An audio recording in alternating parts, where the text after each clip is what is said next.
Hi and welcome to the SC project install. What you're going to need to remove the stock exhaust from the Triumph is a 12mm socket or a ratchet, a 5mm hexagon, and that should be it to remove it. To remove it, you need to loosen the bolt right there and this one, and with the hexagon key we are going to remove this cap.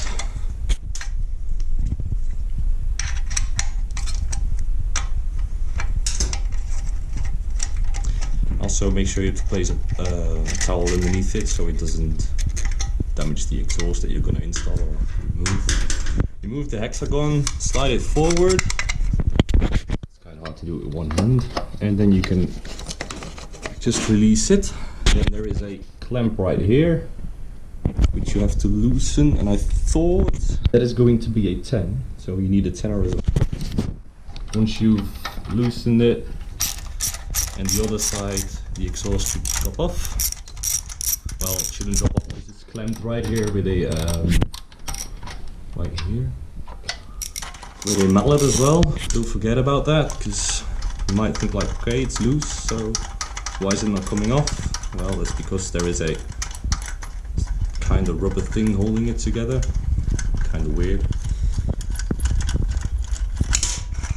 So you loosen the clamp, you slide it to the left. Then on the other side, you remove the two bolts.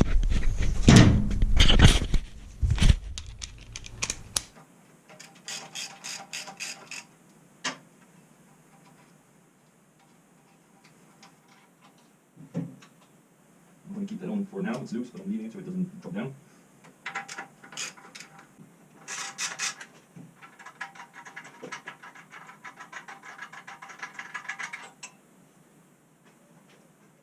I'm going to remove the bolt by within the exhaust bit.